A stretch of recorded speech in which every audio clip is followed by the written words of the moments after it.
Hello, everybody. Well, we're live tonight by the skin of our teeth. That was all a bit rushed, wasn't it? Was a little bit rushed, yeah. A little bit rushed. It was. Oh, very good. Very good. Sorry about that, folks. I literally have just come in through the door. You can tell I've literally come in through the door because I haven't moved the MacBook from the library down into the workshop. So we're going to be broadcasting from the library tonight. But I was at Western Air Day today, getting frozen because it was chilly. Excellent. It's very chilly, actually. I'll try and put up some photographs in a while, but no, I was at the Air Day today, which was jolly nice. I had a nice picnic, and we went to, if you know your geography in Weston-super-Mare, we went and sat up uphill, which is as far away from the seafront as you could possibly get. And yeah, brilliant views. And uphill, honestly, it doesn't even feel like Weston-super-Mare. It just feels like it feels more like Devon or Cornwall. You know, it's a weird place, but absolutely brilliant. Love it up there. Good cafe there as well, obviously. So yeah, you wouldn't go there otherwise, would you? Yeah, absolutely. Yeah, no, it's lovely. It's all little cottages and little kind of windy roads, and then you go out onto the path that leads out onto the moors, and there's a church on a cliff.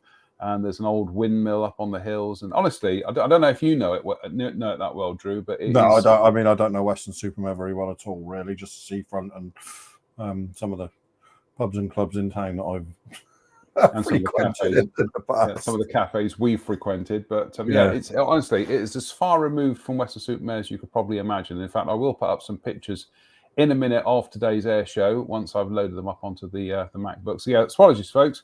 It was very much, I charged in through the door, put the kettle on, came up here, set it all up. So it's a bit ad hoc tonight, but hey-ho. Anyway, how are you, Drew? I'm all right. Was there any plan for tonight at all before? No, no plan at all. No. Sorry. I've even got my bell up here, so I can't even ding and do things like that. Ding, ding. No. Yeah, it was a bit ad hoc, a bit last minute. But anyway, apologies for that, folks. But yeah, it's been another busy old week with news and releases and stuff. So we'll probably play catch up on them during the midweek show. But I can see you've got your workshop camera set up there, Drew. So what are you busting to tell us this week then? Nothing in particular, really. I'm just obviously. Well, that's all for tonight, folks. Good night. Yeah, just the little Edward CS199 is nice, rapidly kind of approaching paint. It goes together just about as well as you'd expect a modern Edward kit to go together. So people are going to see those pale areas and think that's filler. It's not, is it? It's just Mr. Surfacer. Well, these most of the pale areas you see there, it's just silver paint I've used just to check. Okay, there you go. Because it's going to be an overall painted silver finish, not natural metal. It's painted silver. Anything that's metallic, you've still got to be very, very careful about your finish and stuff before you proceed. So, and the best thing for checking for scratches and things like that is metal anyway. So, yeah, that's where we are. I'm still a little bit dubious about the interior because they're very specific. That was RLM02.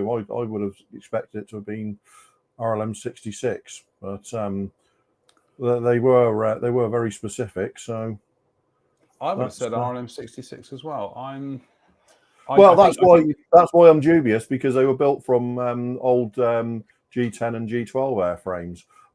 But having said that, it's a Czech subject by a Czech company, and they were very specific that it was RLM02, not 66. And they've got enough Messerschmitt 109Gs and stuff in their 48 scale, range to know the difference. So I've gone with what the instructions said. But I do. I'm just having a look at some photographs online of some preserved Avia S199s, and yeah, they do actually appear to be RLMO2. Right. Well, that's good. But I really do. I know some people don't like it, but I really like the shape of the of the 199. Yeah, or I the agree. 99. I really like that Jumo engine. I think it gives it a more sort of a more brutish look than the Daimler engine, DB engine. Certainly, but I've always really liked it. I know it was an absolute pig of an aeroplane to fly, but it looked right. It looks right to me. You know, Mizek mule, wasn't it? But it kind of it all hangs together right for me. It just looks right. So yeah, that's literally all I've been working on this week after the not the catastrophe with the Super Hornet, but the self-induced problems, shall we say. And at some points, you just kind of, with some models, eventually you just kind of end up thinking, I'm just losing enthusiasm for this, so let's put it aside for a while again. And I was just kind of starting to get frustrated with that. I mean, it was my own fault. I didn't do my own research and caught myself out. But the problem is when you've got a lot of stuff on a model already and you've sort of painted a lot of it and you have to go back and mend stuff, you then just seem to end up breaking stuff off as you're trying to do that. Yeah. And you just end up getting more and more frustrated with it. So eventually it was just, yeah, no, that's going back in the box for now, and let's move on to something else. So I did. Paddy Modeler there saying Avia built 262s had RLMO2 cockpits. So well, perhaps perhaps like I say, it's I went with Edward's suggestion because I figured they'd know what they were talking about, and the evidence is starting to mount that I may have been right anyway. So hey ho, we'll live with that, which is good news. But no, it's it's a typical 2022 Edward kit. It's pretty much flawless, isn't it? What are the decals like? The decals look better than previous. Right. I'm still kind of I'm still dubious, but I've been hearing stuff about them recently that they have definitely improved. They've got thinner, and the printing on these, it looks better. Right. It's still, if you get up close, you can still see a very, very fine, not dot matrix effect, but kind of, it still looks a bit odd. Yeah. You can still see screening. Let's call it that then. But you can still see that effect if you get up very, very close. But I don't know if it's going to be that visible on the model when it's on. So I'm going to try these and see where we go. But I think, yeah, I mean, looking at it and catching it in the light, the carrier film definitely looks a bit sharper, and a bit more, a bit thinner and a bit sharper. So I'm kind of, you can see that, can't you? Yeah, I'm just slightly alarmed by just how big that that varnish carrier is on those Edward decals, because I can tell you with smaller than it was. I know, but I can tell you with Cartograph, the I think the varnish surround, the minimum that you can get away with, I think, is 0.15 mil, which is absolutely minimal. Really is. Yeah. I mean, that almost looks like it's about half a mil, almost a mil even. Oh, it's a good. I mean, certainly on the top side of some of them, it's at least a millimeter. Yeah, it's at least a millimeter. But having said that, with modern carrier films, the way they blend in and you can't see them, does it matter that much? Well, this is actually an important point. Top tip, everybody. And and that is if you go back to ye oldie modelling days, and I'm thinking of Chris Ellis in his How to Go Plastic Modelling book, and he said one of his bits of advice was always trim your transfers, was what Chris said. No. Yes, no, for the simple reason that and it was Ray Rimmel. He explained this very well in an article he did for Sam, and that is that when when the varnish layer goes on to the printed ink, the varnish layer then feathers down to the edges.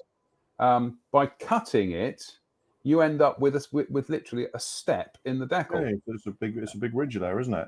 Yeah, exactly. And the other thing is, if you are cutting stripes out of solid decal or anything like that, you need to cut the actual stripe just deep enough to go through the varnish.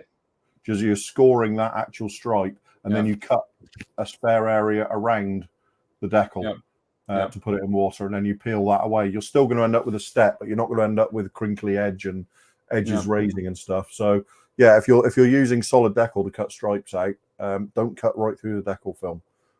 Score it and then cut around it.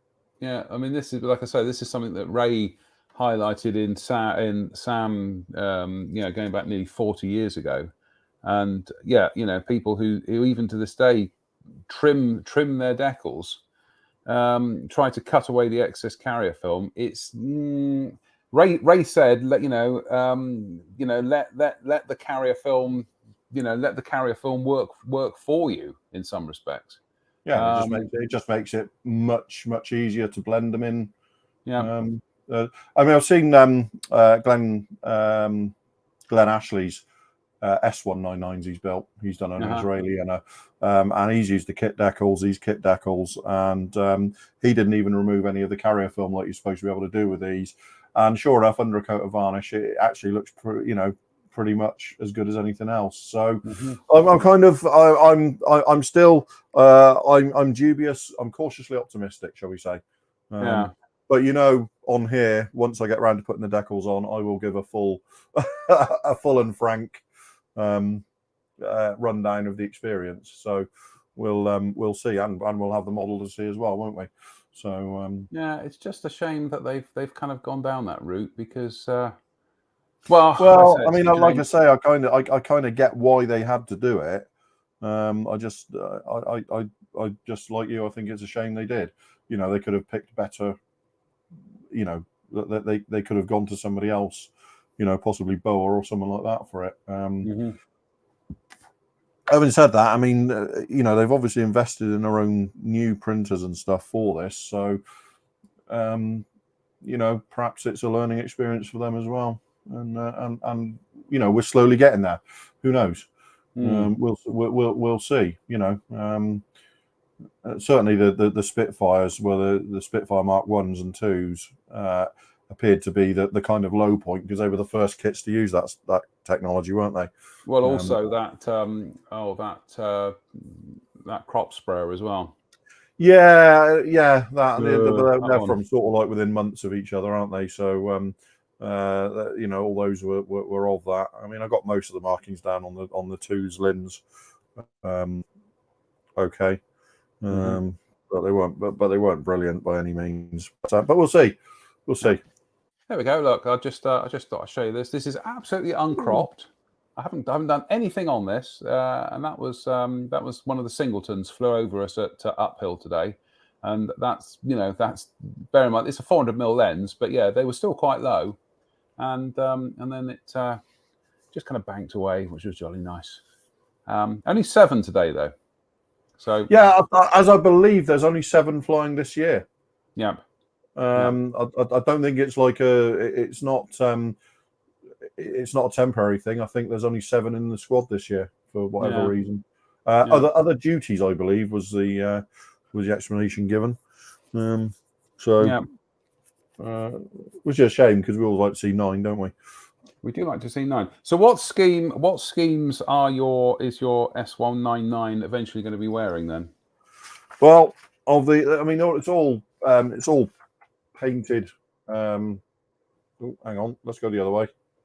it's all painted silver schemes. So you've got a really basic one there with nothing on it. One with some yellow trainer bands there. This one with partial fuselage and wide wing trainer bands. That's the one I'm going to be doing because I like the black spinner as well. And as you can see, the other one's just pretty much straight natural metal. Painted aluminium with some odd, like hand painted markings on them. But yeah, I mean, I think the CS199 is this is your scheme. It's this is the only scheme it ever wore, so you're kind of it's a little bit limited in that sense. But I do like that one. Oh, that is nice. I do like that one. So that's going to be my chosen scheme with the black spinner and the wide yellow. I might try and chip and weather the yellow a bit to give it an in-service look. But yeah, no, I think it's for a limited scheme, that's the best of the lot, and I actually quite like it. So that'll be my choice. Well, the funny thing is, having mentioned Chris Ellis and How to Go Plastic Modelling, which is most people on this, who watch this nonsense will know that is my revered kind of like, scholastic Bible of modelling. That's the book. Well, let's explain this. When I started secondary school in 1978, I know you're all thinking, he doesn't look that old. I went into the school library and kind of like gravitated into the corner where there was a section on hobbies and, whatnot. And there was this book, How to Go Plastic Modelling. And I thought, I can't believe, what, really? An entire book devoted to my favourite hobby? Yes, indeed. And I borrowed a copy on the first day that I started secondary school in 1978. And I borrowed that consistently all 7 years until I left the sixth form in 1985. I've got my own copies now. I've got various editions of it.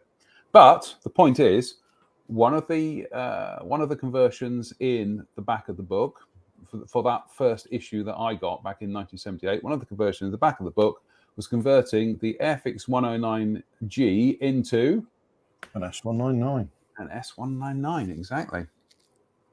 And that was my introduction to the actual aircraft type as well.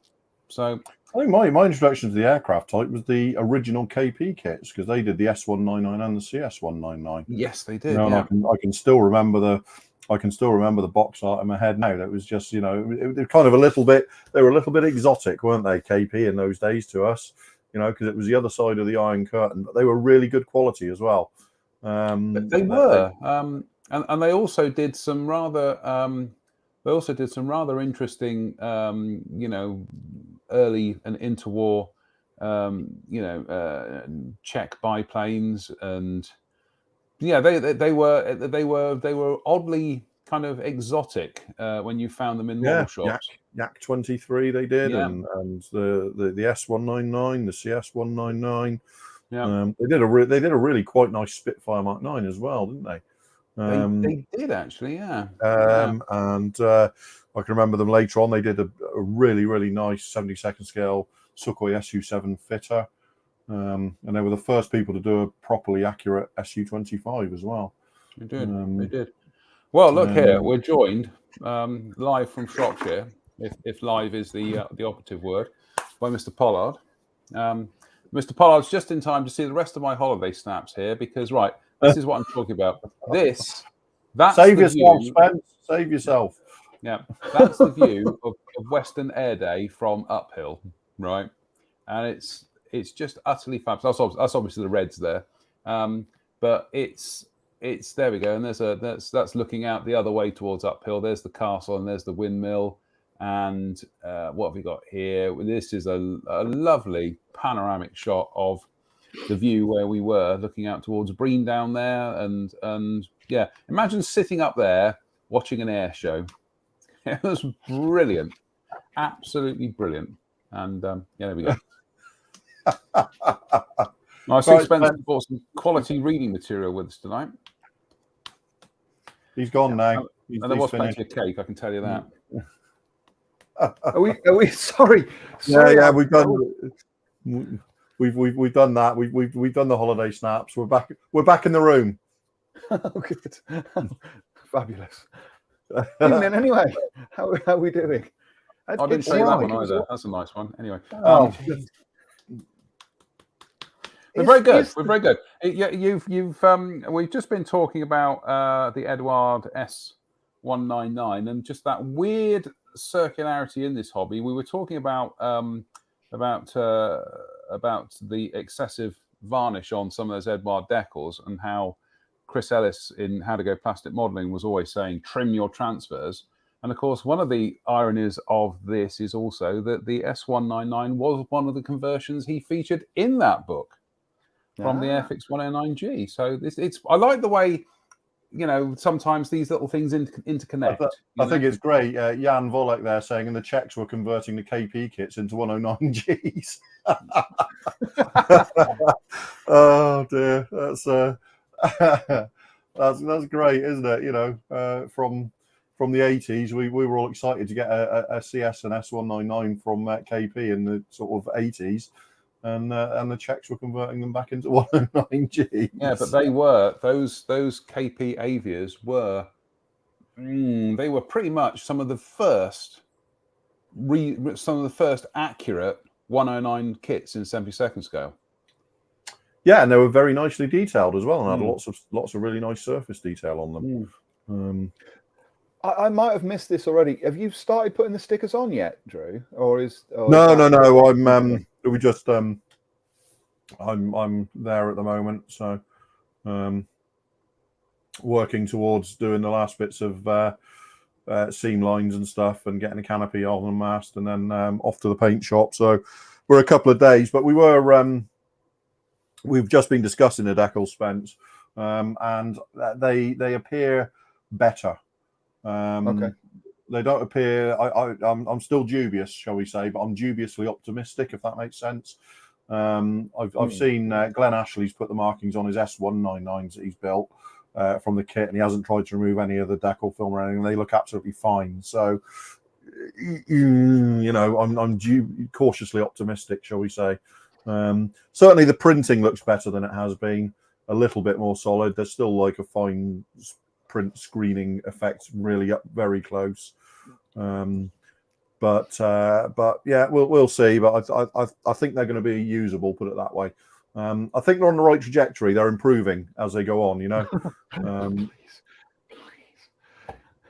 Yeah, well, I think, like I say, I mean, I'm trying to cut Eduard a little bit of slack here, and they sort of obviously invested heavily in their own production facilities for decals, and then immediately started back on another sort of learning experience to get the grips with it. And I think, realistically for me, the Spitfires and the crop spraying Zlins, was it, or Smilix or whatever they were, they were the low spot, if you like. Sort of 18 months ago, and I think we've been on a very slight sort of upward trajectory since then. So hopefully they're coming to grips with it, and they really need to, because, well, it's putting us off buying kits, isn't it? Yeah, it is. Yeah, yeah, it is. I also noticed that their instructions seem to be being printed in house as well now, because they're not on that glossy paper that. I noticed that with this, it's not quite. When I sort of opened it up, it's not quite the same super high quality glossy paper, but it's at the same time it's really, utterly acceptable. There's absolutely nothing wrong with it. So the instructions in the Hellcat are on very matte, almost printer paper. They're very different. Yeah, right. It could be just that it's that kit. Yeah, I mean, this is definitely looks a little bit different to what their standard quality is. It's a little bit flatter, but the actual printing is absolutely fine. So good looking machine, that, isn't it? With the second, I really like it. I don't know much about them. That looks really nice. No, we've just been discussing this, and it was an absolute pig of an aeroplane in in just about every sense to fly. It was an absolute pig, but it just looks right to me. It kind of that big looks a bit more brutish than the DB engined 109s. But it's what they had at the time, so they had to make do. They did build nearly 600 of them, so it wasn't a limited edition really. So that's almost more than the entire aircraft complement of the RAF currently. I suspect it's probably twice the size of the current. Yes, indeed, I would think so. Yeah, I mean, I'm trying to work out what we've got left in terms of fixed wing. What have we got? About 120 Typhoons, about 10 F-35s, and then you're immediately into a couple of dozen of this and a dozen of that, aren't you? Hawks. Yeah, pretty much. Red Arrows are the only people flying Hawk now, aren't they? Hawk T2, there's only 28 of them, isn't there? So God, yeah. Wow. There's only 10 Texans. We're rapidly becoming New Zealand. Yeah. There's 9 Poseidons we're getting. 9 Poseidons. 3 wedge tails. 3 wedge tails. Is the Poseidon? Is that the uglier choice? That's the ugly. That's the ugly anti-submarine one. Yeah. Yes. We didn't go for the pretty one. We never go for the pretty choices, do we? Which is presumably why we fly the F-35B and we don't. I think we've contracted for like 3 wedge tails, which to me is that's a concept demonstration, not a capability. We've certainly contracted something. Spencer, you've been very busy. You've been very busy this week. Very busy. I have been very busy this week. Yeah. You've literally been kind of like bending over and model airplanes flying out of your derrière. Can I just jump in there a second, Spencer? Did you really yesterday morning go from an unpainted Spitfire to undeckled and finished by yesterday evening? Yeah. Well, I got up early yesterday morning, and I'd actually base coated this Spitfire on Friday night.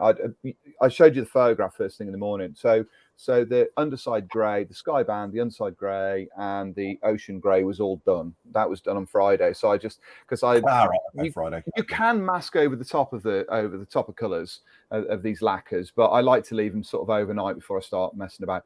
But it went from being grey, a grey painted aeroplane, to the way you see it there between 6 yesterday morning and 5 o'clock yesterday afternoon. I did the whole lot in one day. So that's fairly speedy. I sort of mentioned about this that yesterday. I feel like I'm back up to speed, really. I used to be able to build this.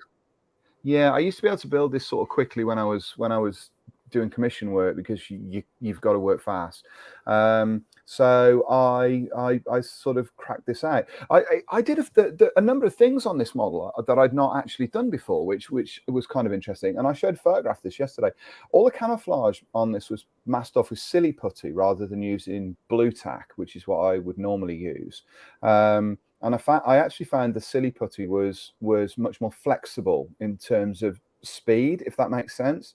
I get that. Yeah, and part of the reason for that was some of the larger patterns on the model, I was able to do almost like roll out like one big fat sausage and then press it into place and then manipulate that sausage to create the pattern that I needed. So it was only like in one piece rather than the little sort of sausages. And I used that across the surface of the model. The other thing that I used, you can see there, the other thing that I used as well was, for the first time, and I'd never used this before, and I've known other people use it, I used bare metal foil to do all the canopy. And I found it to be really, really satisfying as a material to use. And I love that. Sorry, Joe, I had none of the problems of getting it off that I expected. It came off really clean. I found the thing for getting it off is to have a really, really good pair of tweezers. So that's all I used. So you can grip a really good part. But my question was decal drying. Decal drying. Yeah, decal drying. The decals were put onto this model. This is something that I've kind of just learned over the years. The decals, because most people, when they put decals on, they say leave them overnight, leave them to settle down and all of that sort of stuff. The decals were put on. The model was painted. If I tell you the sort of steps that lead through the day, which I suppose is the easiest way of doing this.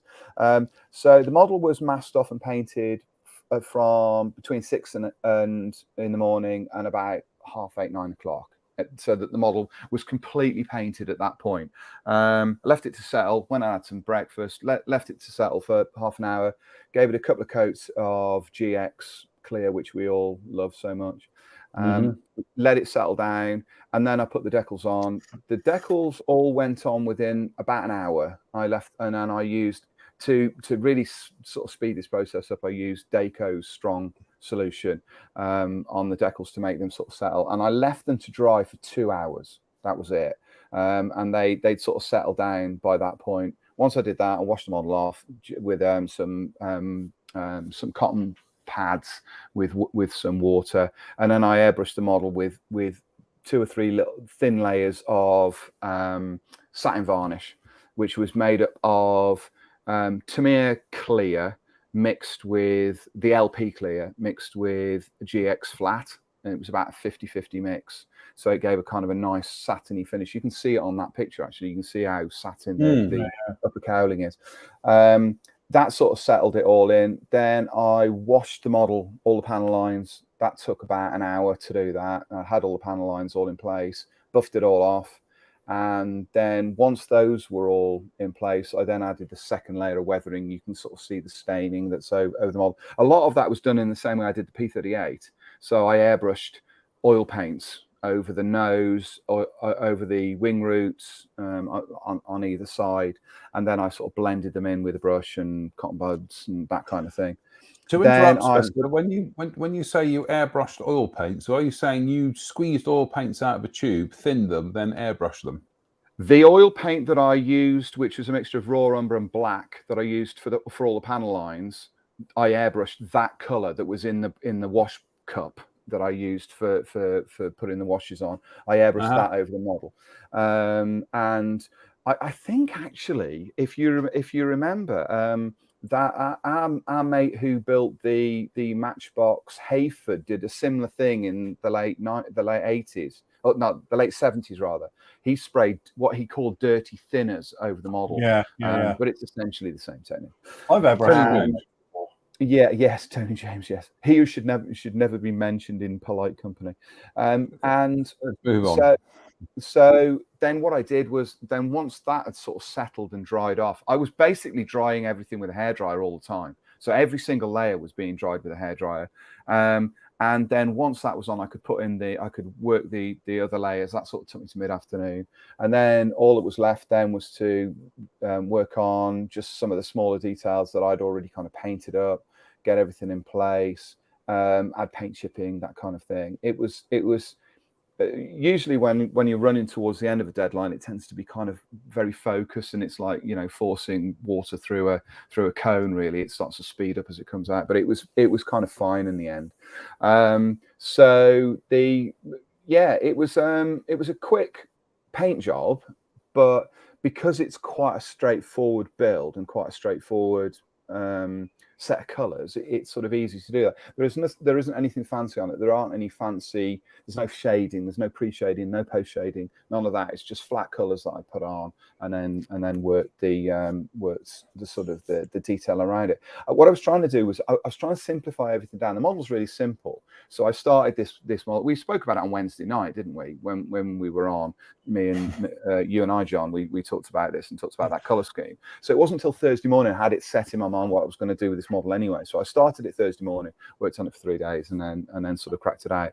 And I think it proves that this is a perfect kind of weekend kit, really, apart from anything else. I love it. I genuinely love it. The other thing about this is the first time, adding the third of the firsts, this is the first time that I've ever created an entire article, start to finish, all of the photographs, everything that I needed, production shots, finished shots, everything, with my phone. With this, everything is done. Everything that's photographed on this model has all been done with my phone. I didn't use my camera at all. And I just laid the article out for the book online, and I was astonished by the quality of the photographs you can get from these high-end phones. Just mind-blowing. But there's an interesting thing, if you've tried to do it, is the phone cameras are actually too good. for taking pictures of models and miniatures and that kind of thing, because they're almost HDI images and they're too crisp. They're far too crisp. So what I found I needed to do was, when I took the photographs, I went into the photo editing software and looked at the pictures on my desktop, saw it and everything. You can see it, and it's so crisp. You're like, whoa, that's never. So what I did is I knocked you can sharpen or unsharpen the photographs. I knocked all the sharpening back by about 30%, and what it does is it softens all the edges down. So I created the photographs the way that they should look in the pictures, rather than that kind of, that heightened reality that you get from HDI images. Yeah, I mean, I've been using my phone for this CS199. I've been taking pictures that I'm putting up on my Facebook page exclusively with the phone, like you. I haven't got the camera out once. And then just been uploading them sharing them immediately to my Dropbox, which then allows me to open them on my computer and edit them. And it's like you say, the quality of modern phone cameras is, like you say, it's astonishing, isn't it? It's to get anything. Sorry, Drew. To get anything remotely close on my phone, on my camera, sorry, is requiring some quite long exposures and depths of fields. Whereas with the phone, I'm literally going, click, and that's it. Absolutely. It's everything else is being done by the camera. And whilst it's not, you could argue it's not good enough for a lot of, for professional photographers, but for what I do, it's absolutely more than adequate. Well, to give you an idea of this, some of the images that I took, when you set up an image on the page of a book or a magazine, most printers will print. They expect 300 DPI as a minimum requirement. Actually, if you're having stuff that's digitally printed, you can get away with 150 DPI. But anything below that will just degrade completely and is unusable. So to give you an idea of this image here, when I set this image up on the page skeletons that I'm using at the moment, and I set it at 300 DPI, this will easily crop across an A4 sheet easily. It hits about 80% at 300 DPI across A4. It will probably go and 50% the way across the other page as well before it hits 100%. Printers don't really like you to go above 100% for printing for obvious reasons, because again, it degrades the other end. So you can sort of see how flexible this is in terms of desktop publishing and in terms of what we do. Now, I know Marcus before now, and I'm sure he won't mind me saying this. He's used iPhone camera pictures on the front cover of TMMI before now. That he's actually taken a picture at a show or something like that, and he's blown that up A4. So certainly for commercial purposes, it can be used. You couldn't blow them up, take an iPhone shot and have it on an A1 sheet on a poster, but certainly for what we do, and it's going to make things an awful lot more kind of flexible, I think, in terms of how we go about creating the products that we see and that we use. So this whole thing was a bit of an experiment, really, to see how quickly I could build the model, which took care of itself, how quickly I could write the article, and how go out the 4 pages that form the content of this is a lead-in article for the new book. So how I could go about doing that, and modern technology has allowed me to do that in, like I say, in 4 days now, because it's Sunday, isn't it? In those 4 days, which I'm really pleased about, I have to say. So hopefully people are like to see this model. I don't know if you guys have built one. It's brilliant. I would build another one. That's the original Mark 1. Yeah. I've built it many times. Well, not many. I've probably built it 3 or 4 times. It's got one in the attic. Never built it. Yeah, really. No, I can remember building that and the Mark 5s when they were released as well, and they just kind of it was the real start of Tamiya's resurgence, wasn't it? This is going to say, this is a question Spencer posed to me today, posed to us both actually, and that was the Sea Harrier the last last newish 48 scale aircraft kit that Tamiya did before the Spitfire in 1992, was it? Yeah, because the Sea Harrier was 83, was it? I think it came out about the same time as the war, didn't it? Didn't it come out at 8? I think it was slightly after. I think it was just. Was it? just slightly after 82, but they but, timed it magnificently. Yeah, Yeah. Because it was because the original tooling's from about 72, 73, isn't it? Yeah, it's the GR1. Yeah, the GR1 stroke AV8A. And I also, you know, the last new tools they did were the Lancaster and the Buffalo, weren't they? Yes. Yeah, that would be right, wouldn't it? Yeah. Yeah, I think so. And then sort of in the early 80s, that sort of drifted out. And then we had another 7 or 8 years before they decided to jump in with both feet, as it were. I mean, I think the Spitfire as well set their stall out, didn't it? It was. Yeah, I think it was the Mark 1 was the first one, wasn't it? The Mark 1 was the first of the re-entry into the market. Yeah, I mean, it's got. I showed you on Wednesday when we talked about it. I mean, I think it had some like 50 parts or something like that. And then you look at the 109 is very similar. They obviously thought, well, we're going to do a range of 48 scale aircraft kits. Let's do the obvious ones. We'll do a 109. We'll do a 190, which is also lovely. We'll do a Mustang, which everybody's kind of built, haven't they? And I built multiple times. And the thing that makes them all stand out is that they're. I think I had this model from opening the box, ready to paint. I think it took less than an hour. I was sticking parts together, you know, as you do with the coffee and all that sort of stuff. And before I knew it, I'd got all the wings together. I got the cockpit was all sort of, and it was all laid out and it was all done. And I thought, that's like, I do the same because I like to sit there for a couple of hours when I first start a new model and glue as many sub assemblies together as I can to give them time to start drying and stuff before you start dealing with seams and stuff. But quite often with those generations of Tamiya kits, you do that, but sort of 3/4 of an hour later, you're sort of going, should I start another model? What do I do now? And I don't think Tamiya have ever really lost that. You know, even with something as complicated as, say, the Tomcat, it's still a few hours of total relaxing pleasure just sticking bits together to put aside to dry. You know, however complicated the actual assemblies look or however complicated the subject is, to me it makes it easy to do. Yeah, absolutely. And they've brought product out that makes it even sort of easier, really. One of the things that I did with this, and I'm sort of models here as we sort of speak, is it looks okay for the photograph, so I'm happy with that. Is this stuff has kind of revolutionized how I go about sticking models together, because this nonsense dries so quickly and so hard that you can sand seams down, glued together with this within a couple of hours. It's just brilliant, absolutely brilliant stuff. And it's, you know, it's like using old-fashioned tube glue where it fills all the seams and everything. But I love it. This is my favorite glue in the world, I have to say.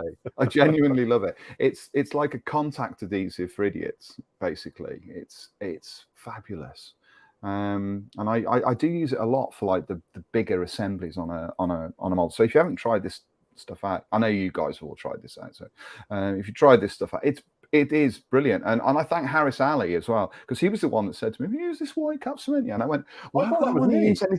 What? No, Harris said he came round and was fixing a broken model, I think. And he said, have you tried this? And I said, why would I try thick glue like that? And I grew up in when I was 18, I started using proper products. And he went, yeah, it'll change your life. And it did. Yeah, I know. Drawers full of. I think I've got some boxes of it down there as well. Yeah, it is brilliant. But John, if you've not built one of these Spitfires, just glue one together. Yeah, I'm keeping my powder dry because I want to build that. I want to build the original Airfix Mark 1 in at the end of the summer. So keeping me options open. Yeah, the original Airfix Mark 1. Yeah. I think the idea is that Sorry, say again. Sorry, when you say original Airfix Mark 1, the 24 scale kit. Oh right, okay. Right. Yeah. So I came up with the idea that it would look good on the stand at Telford. It was a suggestion to have the Mark 1 and the brand new Mark 9 parked together, because I think if you put the Mark 1 together with a modicum of care, it still looks like a good kit. Yeah, obviously, if you turn it upside down, you'll see that there's no wheel wells. You know, it's just the open wheel wells. But I think there's enough surface detail and enough, and enough going on in the cockpit that I think you can just fool people. Yeah, I think so. You don't have to do any detailing. All you got to do is apply. He said modestly a decent paint job, and I think you can make people go. So that's what I'm going to do. Yeah. And also this time, Dad, I get to build this one. I feel like he's never got past that. He's never got over it, has he? Never got over it. No. I certainly have daddy issues when it comes to the fact that I was bought that kit for my birthday and then he built it. Yeah, indeed. I feel the same way, when it comes to those sort of older classic big kits. I feel the same way. I wonder whether or not a fancy paint job would make the Revell Beaufighter look good in 32nd scale. If you just sort of glued it together neatly and just gave that a kind of a cool color scheme, that might look pretty impressive. Mm-hmm. It's a big out thing, isn't it? Oh, I mean, a 32nd scale Beaufighter is going to be, if Tamiya ever decided they were going to do that, they'd have my attention instantly. Dear Tamiya, any chance we could have a Beaufighter, please? Because I love the Beaufighter. I always have loved the Beaufighter. It's just got that certain Bristol something, hasn't it? Yes, just a brutish charm. Brutish charm. Two great big Bristol Hercules engines, and just fabulous aeroplane. Fabulous. I've yet to build the Revell 48th one. I don't know what that. I've only ever heard good things about it, but yeah, I've not built that either. I've not done that. My next, it's all been sort of organised, but my next big build, which is going to be for work, is the Tamiya Mosquito. I'm going to finally dip my toes into the world of the Mosquito, as I haven't built one yet. So, which the 32nd scale one, cool. The 32nd scale one, yeah, and I've got some, and I'm going to dedicate it as well. And I'm going to dedicate it to I've forgotten. It's been a long day today. The chap from Eagle Cowls. Yes. Yeah. Oh, Jerry Crandall. Jerry Crandall. Yeah, Jerry. Because I'm going to use his decals on it. I'm going to pick a colour scheme for one of those. There's quite a lot of choice on there and everything. And it may be that as well that I break my self-imposed duck and do invasion stripes, which I've never ever painted on a model. Which is just an extraordinary. I've just about got over my feelings. I've just about got over my feelings of resentment about that 32nd scale Mosquito. Just about. Well, the thing is I think your feelings of resentment with the fact that you had to build it in record time, and I seem to remember you and I started building it. You were in my workshop. I was in my living room. And we were like shouting messages about how far have you got, and it's like my feelings of resentment were that I was told I had to do the most boring scheme in the box because somebody else was doing one of the other schemes who then failed to finish the model. Which scheme did you do in the end? I did the Australian one. Yeah, the silver one. Yeah, which for me was the most boring scheme in the box, but. Yeah, I haven't. Like I say, I think they're up here somewhere. That's one thing I've been doing over the last sort of. Here we go. So these are the sheets that. Oh right, yeah. And that's the other. You can see there's invasion stripes on the bottom. The one on the bottom. Mm-hmm. But there's some nice schemes on there. These are these are the fighters. So it'd be those ones. So. And these ones I could actually use if I was genuinely feeling like wearing a hair shirt. I do have a Revell 32nd scale Mosquito in the loft, with a whole set of Paragon add-ons, including a full cockpit, full engine, full gun bay, the whole 9 yards. Did you do the correction for the nacelles as well? Mm. For the rear of the nacelles. The Revell nacelles were all over the place. Yeah, but these are kind of nice decals for. Have you got an option there for a day or for a fighter, but in with black undersides? Yeah, the one at the bottom. Yeah, go for that one. It's tidy, that, isn't it? No, it's lovely. I love those schemes. Yeah, it's lovely. It is really very nice. The I do like the Mosquito. The only sort of slight thing I have about the Mosquito is because the entry to the cockpit is underneath. It's a bit like the Lancaster. Everything's sort of, you see everything through the glass, and I like cockpits to be open, which sort of puts me off a little bit. But I'll give it a go. See what it's like. It's a big old lump of glass, though. You can see in there. Yeah, I'm sure. Yeah, I'm sure. Well, we were talking about old kits just now, and I just found this on one of my folders here and whatever. And this is about building an old kit and doing the minimal amount of anything to it in order to try and make it look better than it is. And this is from 25 years ago. That is the old Airfix Dauntless. And nice. All I did was I put it together straight from the box, as you can probably see by the complete lack of cockpit detail there. Sanded all the rivets off completely, absolutely everything gone. I didn't include the middle section or the rear sections of the canopy because those sections kind of fold back in on themselves anyway. It was a trick Jim Wood taught me. I just used the middle section of the canopy as it is, and that's it. And it kind of lends the illusion, because it's so thick, it lends the illusion that it's other sections sliding into it. And all I did was gave the model a coat of primer. Weirdly, I think I used an automotive primer on this. This was the 1997 reissue. The automotive primer slightly reacted with the kit and etched ghost impressions of the surface detail into the model. So where I'd sanded it all smooth, I then sprayed it with this kind of like cellulose primer, and that actually suddenly made this very fine kind of indented surface detail show up. And then all I did was just painted it, kit decals, a little bit of weathering. As you can see, it's mostly kind of chipping on the inside of the wing and everything, and a little bit of a modicum of kind of like shading on it just to get some nice weathering effects. But beyond that, all I did was built it straight from the box, sanded the rivets down, gave it what I hope is a reasonable paint job, and then tried to fool the observer into thinking that this kit was more than it actually was. And I don't know what that kit is now, but I remember when I built that, I thought, you look at it, you go, is that the Airfix? You wouldn't think it's the Airfix kit. So, that was fun. 25 years ago, that, people. 25 years ago. Unbelievable. Wow. That's half your lifetime ago. Thanks, Spence. Thanks, Spence. I treasure these moments. Something that sort of cropped up this week as well about doing these things, and it sort of came up when I was looking at the Mosquito and all of that sort of stuff. I wonder if you guys do the same sort of thing. We all have a jump off point, don't we? And an inspiration that makes us think, I quite fancy doing that. I quite fancy doing it. Mine is usually looking through books of aircraft or seeing a photograph online and everything.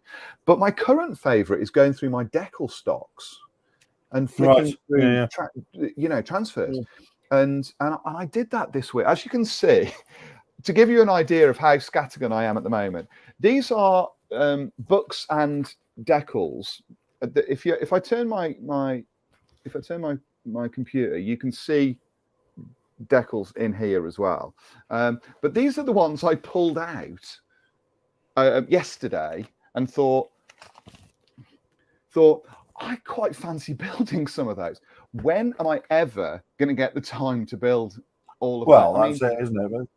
Best intentions. Well, you bought them with the best of intentions as well, though. So, look, that I mean, I've got like furball sheets that I bought last year, and I don't even know what Lancaster Tomcats. But I just wonder whether or not that's something that other people do. Where you sort of a bit like sitting and looking through your sort of kit stash, and going, yeah. Oh yeah, without a doubt. Yeah. Good. It's not just me then that does. No. I mean, it's like I say, every kit I buy is built in my mind. Every decal sheet I buy is built with a finished model in mind. Yeah. So the fact that I've got sort of 1,000 kits in my attic, I've probably got decals for several thousand models. Yeah. And those two quite often don't cross. So, yeah. So if I get a decal sheet out, I'm going to have to go and buy a kit to use those decals on.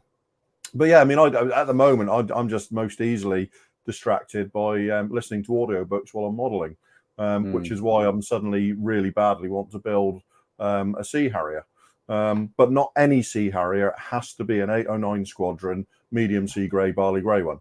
Have you bought the book, Drew? Have you bought the I have ordered it. It's not here yet. The one with all the colour profiles? Yeah, the Chris Sandon brilliant. Bailey one. Yeah, it's brilliant. But I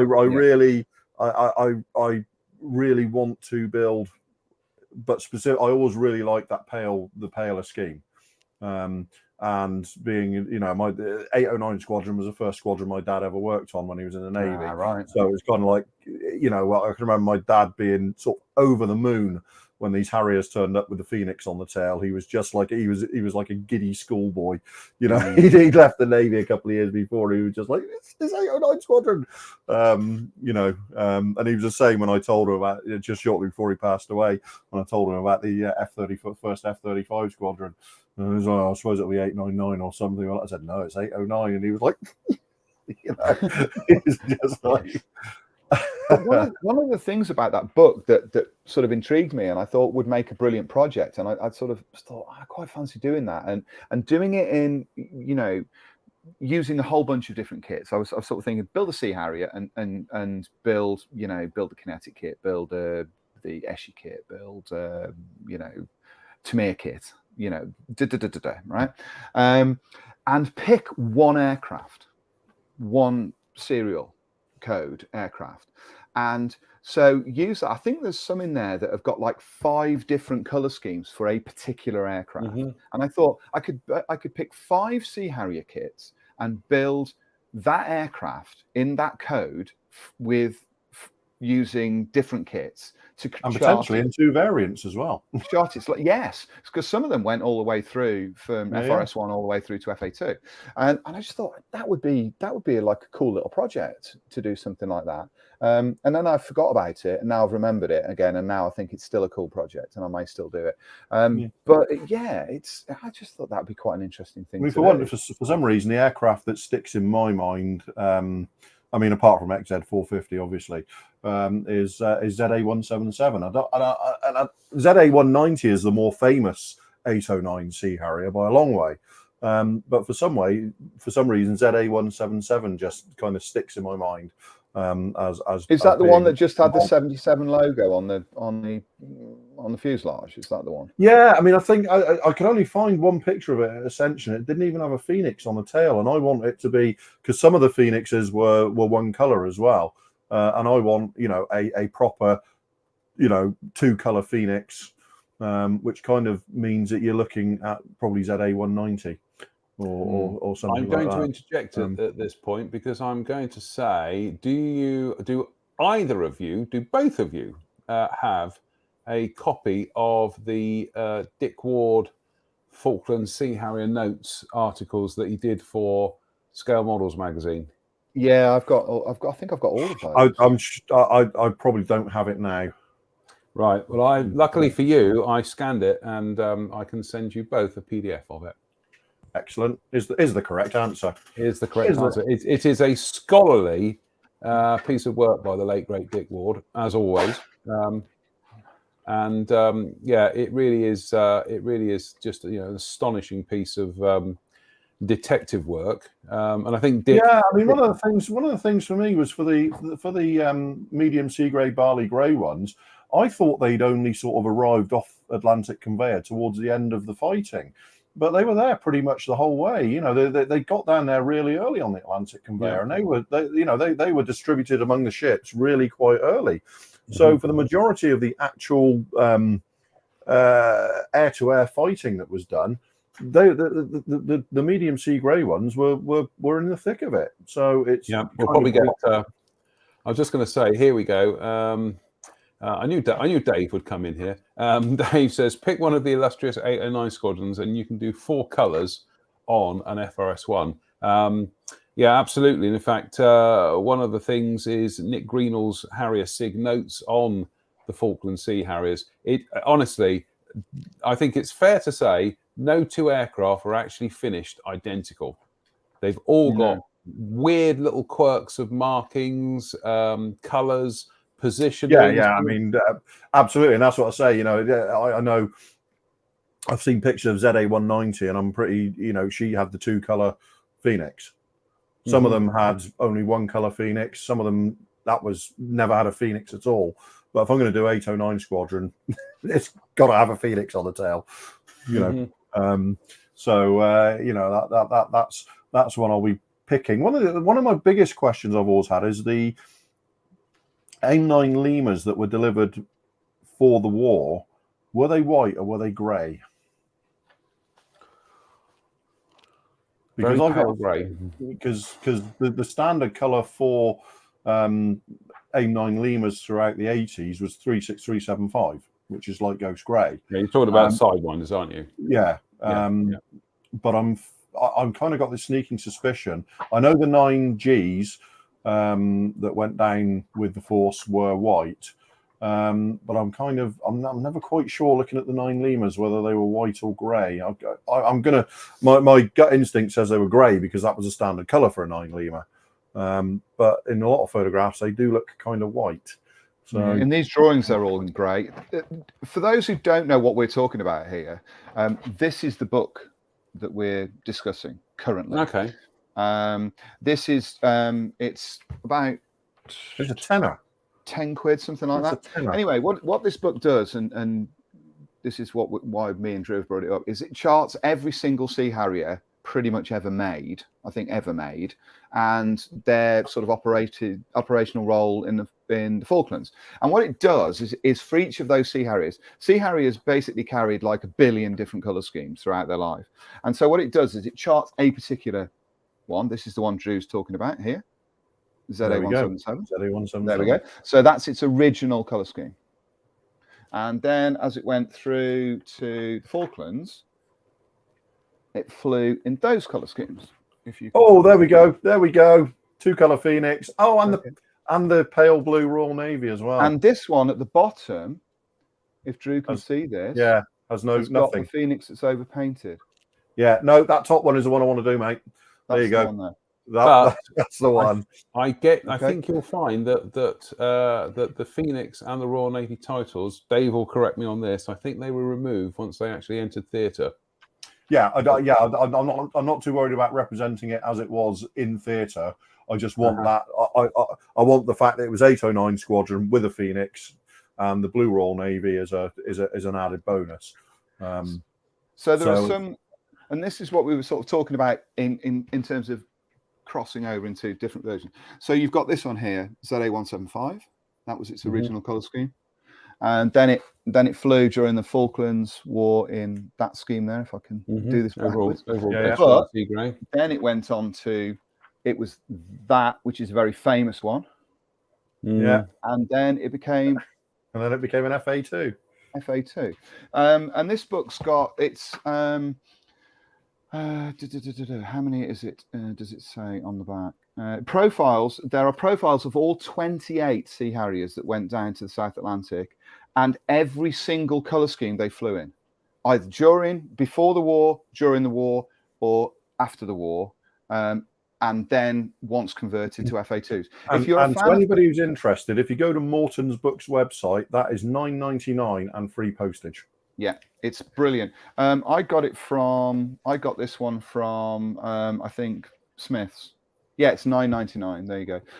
If you're a fan of Harriers and you're interested in the Falklands War, and frankly, who isn't? But if you're a fan of Harriers and who isn't, this is the book to get. And I know it's been very well reviewed, and I know that the author and the artist have done a lot of work. I think Dave Fleming has mentioned basically that this is quite the volume to kind of have, really, and everything. It's got a brilliant photograph, Drewe, as well. A couple of brilliant photographs that I'd not seen before. There was always a rumor, wasn't there, or there was always a story that the two carriers, their aircraft were treated in a different way to get rid of the white underside. Yes, Hermes was hand painted, and Invincible had spray kit, so they sprayed them. Yeah, so, and it's sort of interesting. There's a great photograph there. Yeah. I think that's actually a still, I think, from a piece of film that I can remember seeing of them doing. Is it? Yeah. And then that one there is lovely. He's actually hand painting all of the whiteout on the aircraft.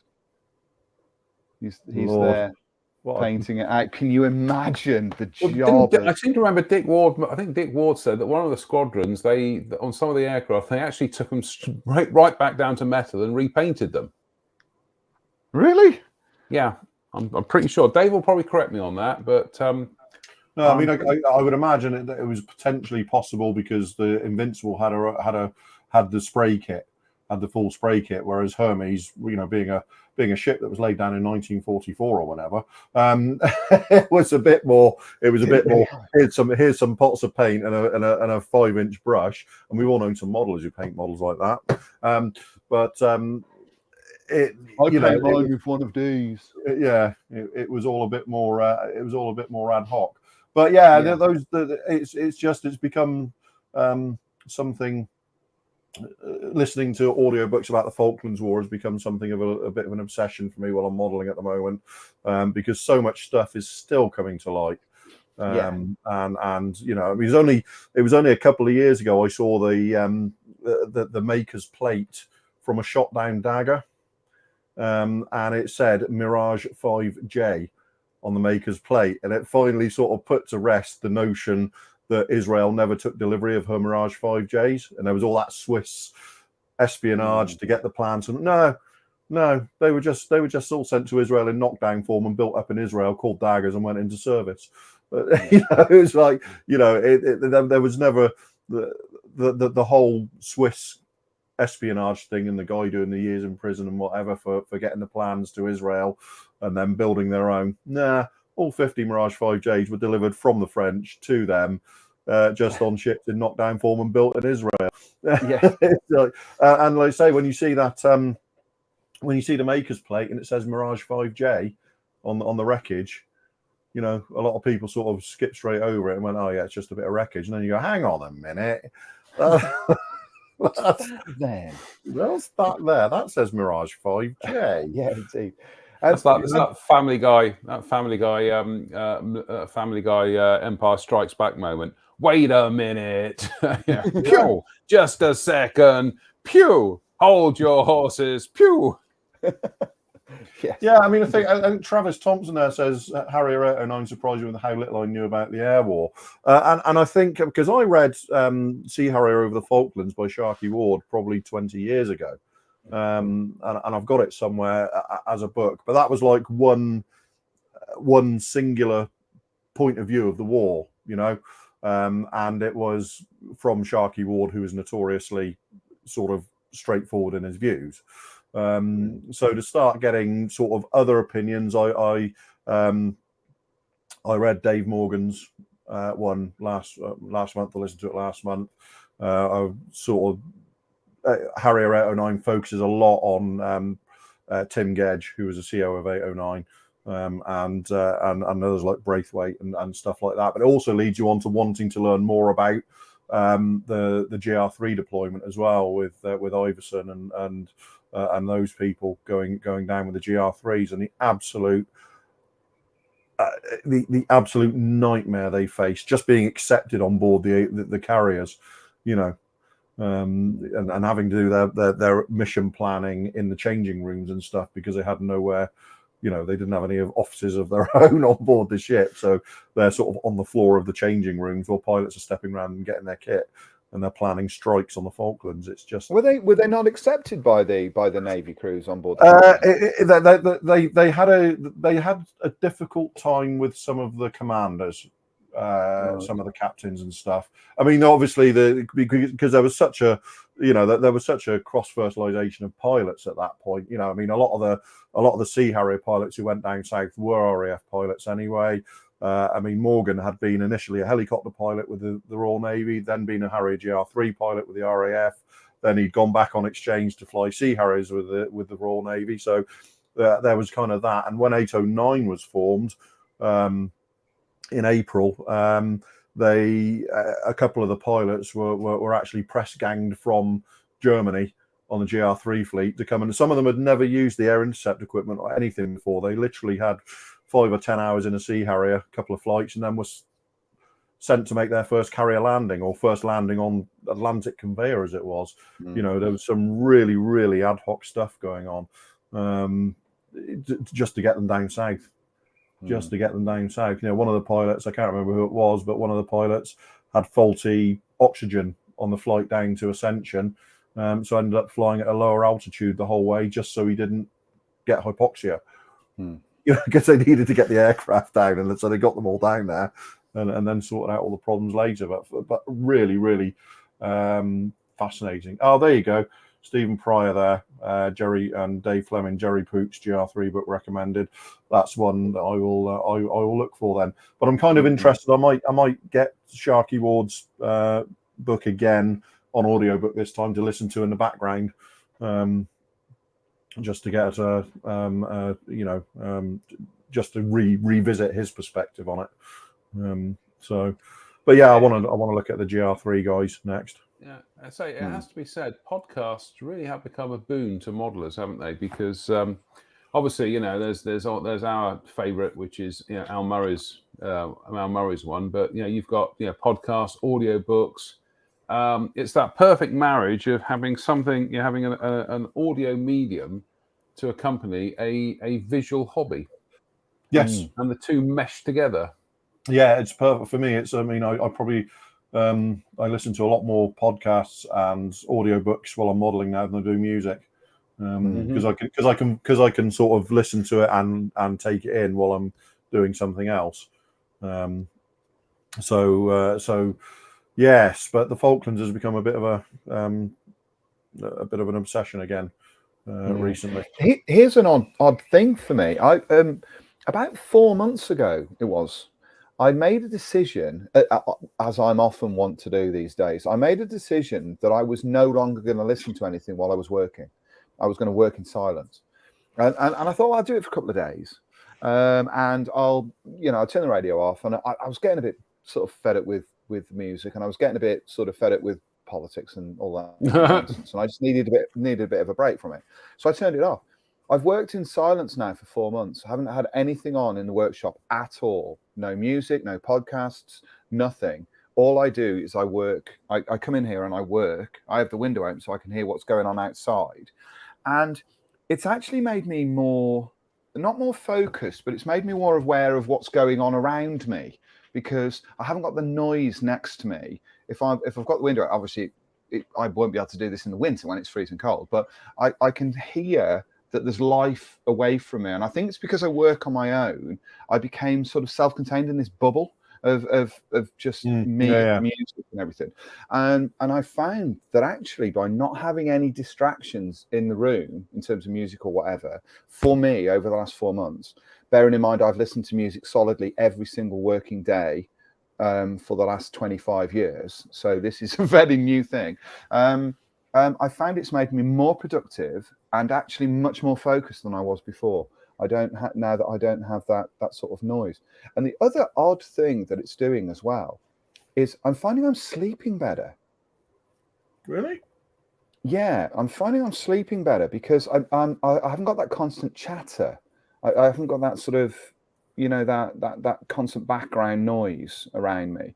And it's had a very odd effect of not having that. I've still got my phone in here, so I'm still checking Twitter and stuff like that. But I'm finding that I'm just, all I'm doing is I'm looking down. So I'm sort of back to building models the way I did when I was a kid, when I didn't really listen to music then either. So it's an odd sort of change. So hearing you guys talking about sort of listening to musical podcasts and all of those kind of things during the day, I've sort of gone the other way. Well, I think if we're going to, from my perspective, if I was sort of disassembling that, it comes back to I don't listen to music when I'm at work either. No, does that make sense? Yes, I suppose it does. Really. Yeah, yeah. So you're still listening to music, but you're listening to it in your, shall we say, spare time. Yes. You're not listening to it at work. Whereas I don't listen to music at work either. So when I come home and I'm doing my hobbies, I like to have, I like to sort of get as much into my limited spare time as I can. So, I'm going to be the fly in the ointment here, and that is that when I'm sat at the workbench, I like to listen to football on the radio or sport on the radio. I like to listen to the BBC Proms in the summer. But when I'm working, I play catch up on radio shows. I listen to comedy. At the moment, I'm working my way through the BBC's McCleavey drama serials, and I'll also listen to Radio 3. I won't listen to Radio 5 much during the day now because I just find the news too depressing. But I know I'm very much the odd man out here. I like to listen to things. So I like to listen to things. But I listen to things when I'm working. I'll be listening to things when I'm actually sat in the office working, actually drawing and things and stuff, So I'm listening to dramas, music, Radio 3, whatever. Paul Gallagher there. Yeah, Paul, you're exactly right. I did listen to the whole thing as well. Just in the last couple of weeks, I listened to that, which was, really, really, really fantastic. So yeah, guilty, busted. I've got to say, I do frequently go back and revisit the Smersh Pod back catalogue, and if you've not listened to Smersh Pod, it is an utter joy. It really is.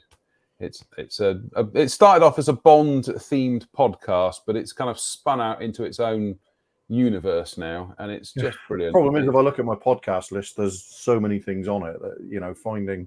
There are definitely more hours in the week than more podcast hours in the week than I've got time to listen to. We got a message here from Phil Artiste Studio, and he says, "Greetings from New York City." That's pretty good. That's Oscar-winning stuff. That another great show. Thanks for the insights and chats. There you go. You're more than welcome. I can do New York accents now. Right, brilliant. Yeah. Okay. Yeah. No, he can't. No, he can't. Here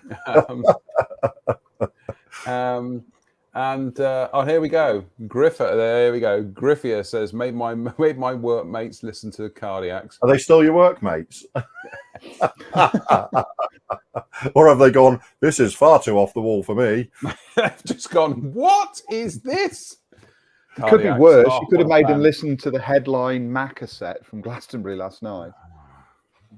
Are we going to go down this route of kind of like criticizing unassailable idols by saying that actually they were pretty dreadful?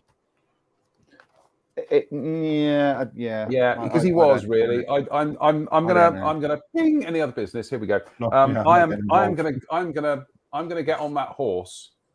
Hold on to your horses because I'm getting on that horse. I know I'm mixing metaphors here, but bear with me. I don't get the Paul McCartney worship. I really don't. If you're having an argument for me, I'm not sorry. I'm seeing this one out. I can see it. I can see it up until a certain point. Okay, I can see the Beatles, and I can see early Wings, and right up until probably about the mid-70s. But in the last 45 years, what's he released that's really been any good? Frog Chorus. I rest the case for the prosecution rests, my lad. Lovely bloke, I'm sure. His sausages are very nice. Well, his ice sausages are very nice. In fact, I ate part of it them this afternoon. Now, there's a thing to conjure. Paul McCartney's sausage is very nice. I'm not entirely sure that that's what we ought to be espousing on a Sunday night during. Well, I just say I don't get it. He just comes on. He's like, oh, I just made Paul McCartney, and it's just like, yeah, mate, we get it. Changing the subject slightly before we get taken off the air, and we have people with pitchforks outside our houses. I have to say that, and I did mention this the other day. If you've not seen it yet, Kenobi on Disney Plus is absolutely brilliant. The final episode, because I'm so done with the Star Wars universe. So good. I'm so done with it. I thought the Mandalorian was tripe. Oh, that's just brilliant as well. What's wrong with you? Do I need to come over there down to down to Somerset, and do there I was need to and there switch was you a, off and turn you and back there on was again? some kind of Boba Fett thing that I watched the first 4 I episodes. think you need I'm to come down to checking out of Somerset. this. I think you need to come down to Somerset, Spence, trip to Jadlam and talk some sense into this poltroon. Big quite bear that we have. I'm trying not to swear. No, Yes. right, okay. Well, I'll tell you what. Swear. I tell you a series I'm watching where it's impossible for Just the watch characters. the boys. I was just going to say a series where the characters in that, obviously swearing in that is not a problem for them. I started watching. People have said to me, "You've got to watch the boys." Okay, I started last week. Started watching the boys. It's brilliant. It's just so great. It's absolutely phenomenal, and it's so far over the line into absurd ridiculousn's. I like the fact that Huey, if somebody's going to get pelted with kind of like human innards, it's always Huey. You know, if somebody explodes, Huey's the one who always gets covered in it or whatever. Is it a bit like They Killed Kenny? Is he the boy's Kenny? It's very much Deadpool kind of territory. It's very. Oh really? Yeah. I mean, if you like Deadpool and the humour contained therein. Oh, I love Deadpool. Yeah, well, watch the boys. But there's 3 seasons of it now. Watch the boys. There is one episode. Welcome to the boys webcast, everybody. There's one episode where they like, because they're like all the characters in it. The supposed superheroes, the supes, they're actually the villains. But you can see who they are modelled after. So you've got the main character of Homelander who wears red, white, and blue, and he's got a stars and stripes cape. He's obviously Superman. You see. Right. And there's Queen Maeve, and she's obviously Wonder Woman. And there's the Deep, that's obviously Aquaman. You know, it's all very on the nose. But there was one episode where Homelander and Queen Maeve have to go and rescue a plane load of hostages, and it should have been a routine mission, and it just goes horribly wrong to the point that Homelander is threatening to laser everybody on the plane if they don't shut the bleep up, and then they leave and the plane crashes. So I need to watch. I need to watch that then. Seriously, Spence, it is just absolutely hilarious. And I know a load of people have complained about Carl's English accent. Yeah, and I really like it because it's so overdone. It's so kind of Carl Urban. He's been at the Dick Van Dyke School. Yeah, it's proper overdone English accent, but he's just like chewing the scenery with this accent. But it's so hilarious as well. But I was watching an episode. We'll finish the show in a minute because we got off on a boys tangent. I was watching episode 2 of the 2nd season the other night, and it was the episode where Homelander is teaching his kid to fly, and he just pushes him off the roof. And the kid goes bang on the ground. He's just like motionless. And it's the shot of Homelander. And he's like this. He's going like that. And it's just so funny. It is. Yeah. I mean, obviously, bear with us, folks. It's very sweary. It's very rude. And it's incredibly violent. But boy, the satire is on the nose. It's very funny. But the violence is so over the top. It's hilarious. Yeah. It's like, it's like Deadpool, Monty Python type violence. It's so completely over the top that it's just hilarious. It is. I can't believe you haven't seen it. I mean, I thought it would have been. I honestly thought it would have been right up your sort of Strasser. I'm late to the party, but I don't know what I've been working through recently. I've been working through Downton Abbey, probably. No, I was working through The Witcher. I've been doing that, which is also eye-wateringly violent. I mean, in places, it's quite the most extraordinary thing. And fellow modeler Henry Cavill. Fellow model maker. So I've been working my way through that. What else have I been working my way through? A few bits and pieces. Oh, Pistol, which we talked about, which I really enjoyed. I really enjoyed it. I thought it was really good. It's anything that John Lydon doesn't like, frankly, has got to be something that we should. I keep making the point to people who complain about him that he is an absolute English institution, but he's also a completely unbearable prat. Bore. Yeah, he's just, but the other thing I watched as well, and I did the whole lot, was and it's very strange, but it's got Tom Hardy in, which pretty much makes it brilliant in my eyes, and that's Taboo. Have you watched that?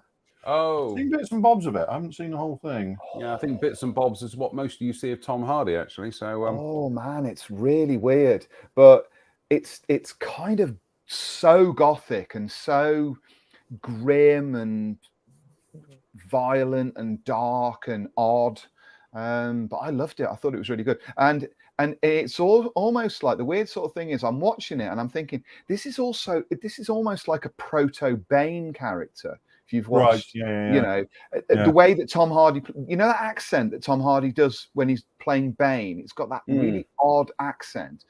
He's got that in Taboo, and he wears, he's just, it's a very strange program, but I really, really enjoyed it. It's brilliant. Yeah, well, you know, David, that we're prone to tangential wanderings here. Yes, indeed. Yeah, we've sort of gone off. Paul's right. It is very dark, and I was sort of watching bits of it, going, I'm really not sure how acceptable this bit is. I'm going to bring this to a conclusion, because we've actually gone on for 90 minutes now. Goodness me. And Stranger Things will conclude very shortly as well. Absolutely. Well, Stranger Things. I haven't watched a single episode of Stranger Things, but it's absolutely cemented in my affections, because it's introduced a whole new generation to Kate Bush. Stranger Things is brilliant. Yeah, absolutely, I will watch brilliant. It. I'm just going to say, one of the things, and this brings it beautifully back on track again. One of the things that I have been watching over the last week or so during my lunch breaks was, I bought the DVD just the DVD of the BBC television show The Secret War from 1977. With William Willard. And because I got the book, I was in Chepstow a month or so back, and I was in an antique shop in Chepstow, and there was the hardback book on The Secret War, the television series The Big Secret War, and I picked it up, and they wanted £4 for it, and I thought, yeah, that's coming home with me. And I suddenly thought, I'm sure I got the DVD of this somewhere, and I was looking around, I couldn't find it, and then I went through my my Amazon purchases, and it's like, oh, I did buy the DVD of The Secret War 8 years ago. It was a birthday present for Tim Maunder. So I haven't actually got it on DVD. So I bought it. It's about a £5. It just instantly, as soon as the opening credits start and it's images of bouncing bombs and rockets and the music and everything, it's like, yeah, I remember this show so well, watching it originally. But it's William Willard's great, but it's done in that classic kind of BBC documentary style. It's very forthright with the facts and everything. And I'm not sure I ever watched that. Is it similar to The World at War? Is it a long similar, but only 6 episodes? Only 6 episodes, because The World at War was repeated recently on one of the channels in the afternoon. I think it's got the greatest opening music of any TV program ever made. I think that's inarguable. I think who it is. It's Carl somebody. I'll look it up. I can just remember the Great War being on every Saturday afternoon when I was a kid, especially in the winter, in the late afternoons when it was getting dark. The Great War was always on, and I can always remember being horrendously bored by it. I just wasn't interested. Now I'm thinking The World at War. Oh, the World at War. Yeah, the World at War. Yeah, sorry, World at War. And it has World War One.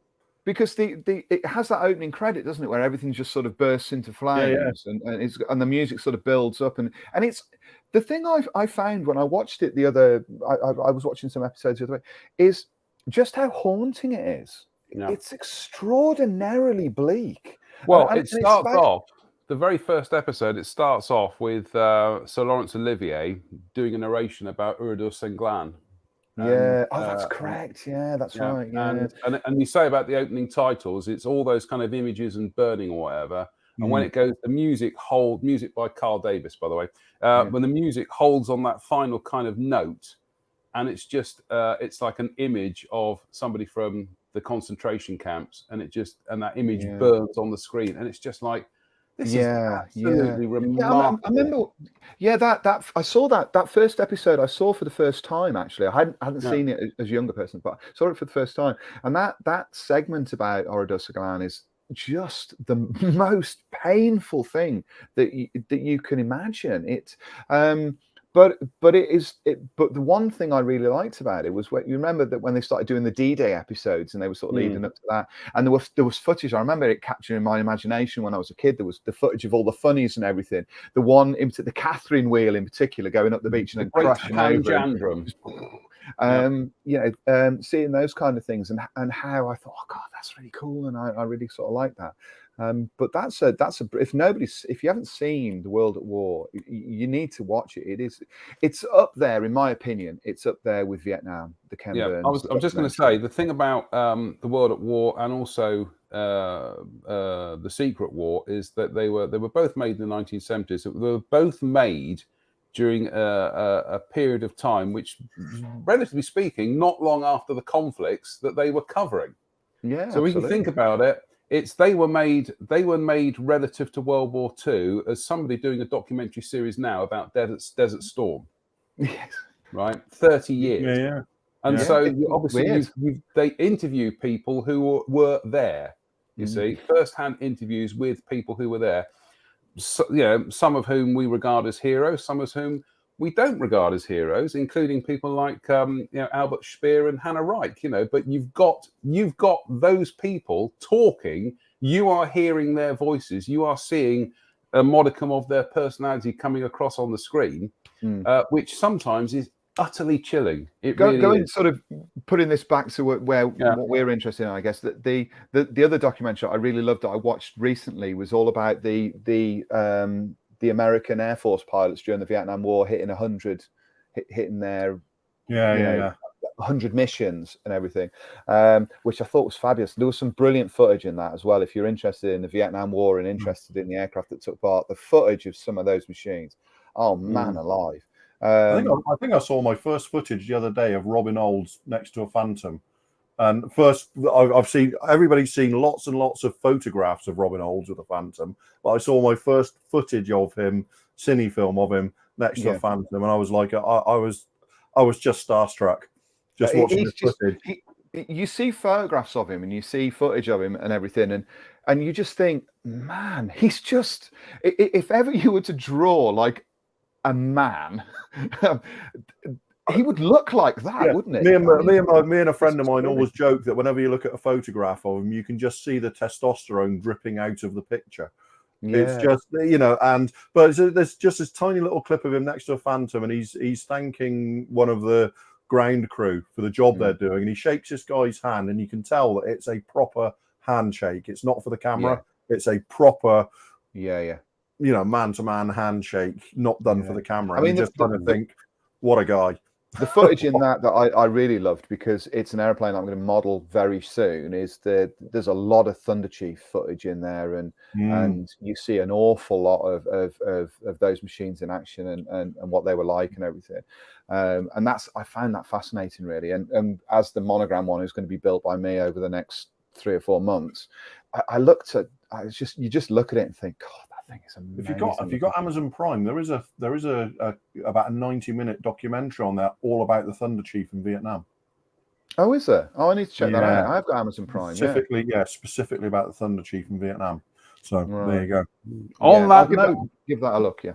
I say, on that note, gentlemen, unfortunately, yet again, this is one of these episodes where I think we could have quite happily rattled on for at least another 25 minutes and busted the 2-hour mark. But I think we need to. We need to kind of like, moderate ourselves here. Yeah, exactly. We need to, but we will do it. We will do a 2-hour episode at some stage. I think we'll give people enough warning of it. But as ever, these things usually have a life of their own. So, yeah. But anyway, a 2-hour episode, which is basically just the three of us going out for lunch. Exactly. Yeah, we should just live stream a lunch at some stage. A bit like that Rush have a dinner. We just need to make sure that we've got a particularly stable internet connection for us to do that, and good cake. Hey. What do I look like, an amateur? Right, that's a trap, isn't it? Right? That's bait. Yeah, that way. Absolutely, that's an insult. When he says that, that's bait for everybody.